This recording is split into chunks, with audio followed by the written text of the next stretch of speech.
والقرآن المجيد بل عجبوا أن جاءهم منذر منهم فقال الكافرون هذا شيء عجيب أإذا متنا وكنا ترابا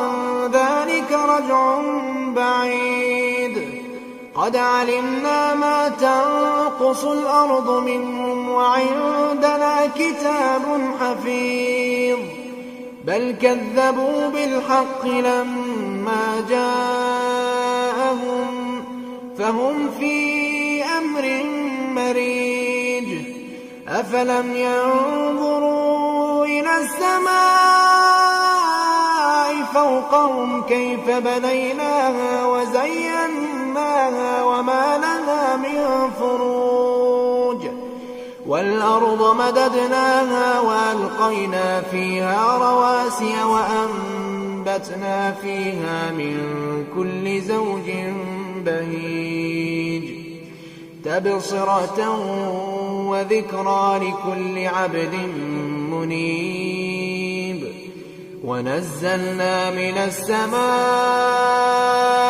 ماء مباركا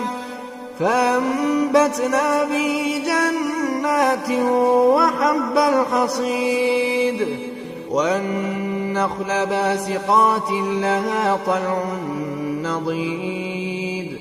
رزقا للعباد وأحيينا به بلدة ميتا كذلك الخروج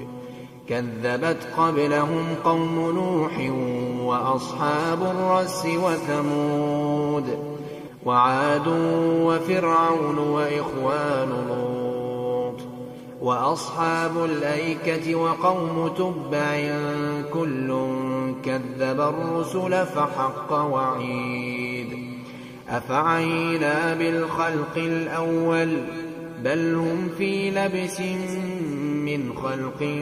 جديد ولقد خلقنا الإنسان ونعلم ما توسوس به نفسه ونحن أقرب إليه من حبل الوريد إذ يتلقى المتلقيان عن اليمين وعن الشمال قعيد ما يلفظ من قول إلا لديه رقيب عتيد وجاءت سكرة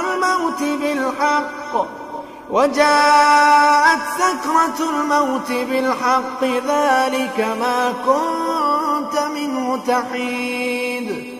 ونفخ في الصور ذلك يوم الوعيد وجاءت كل نفس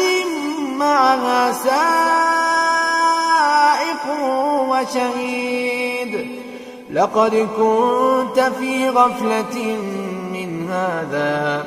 فكشفنا عنك غطاءك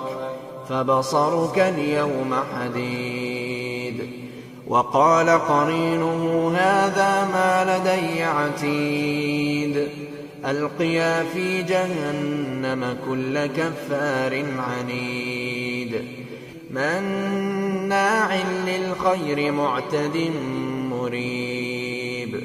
الذي جعل مع الله إلها آخر فألقياه في العذاب الشديد قال قرينه ربنا ما أطغيته ولكن كان في ضلال بعيد قال لا تختصموا لدي وقد قدمت إليكم بالوعيد ما يبدل القول لدي وما أنا بظلام للعبيد يوم نقول لجهنم هل امتلأت وتقول هل من مزيد وأزلفت الجنة للمتقين غير بعيد هذا ما توعدون لكل أواب حفيظ من خشي الرحمن بالغيب وجاء بقلب منيب ادخلوها بسلام ذلك يوم الخلود لهم ما يشاءون فيها ولدينا مزيد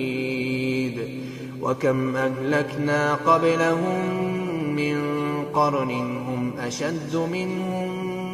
بطشا فنقبوا في البلاد هل من محيص إن في ذلك لذكرى لمن كان له قلب أو ألقى السمع وهو شهيد ولقد خلقنا السماوات والأرض وما بينهما في 6 أيام وما مسنا من لغوب فاصبر على ما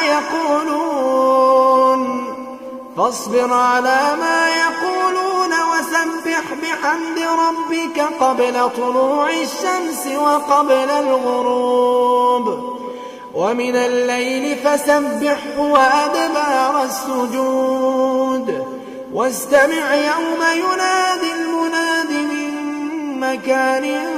قريب يوم يسمعون الصيحة بالحق ذلك يوم الخروج إنا نحن نحيي ونميت وإلينا المصير يوم تشقق الأرض عنهم سراعا ذلك حشر علينا يسير نحن أعلم بما يقولون وما أنت عليهم بجبار فذكر بالقرآن من يخاف وعيد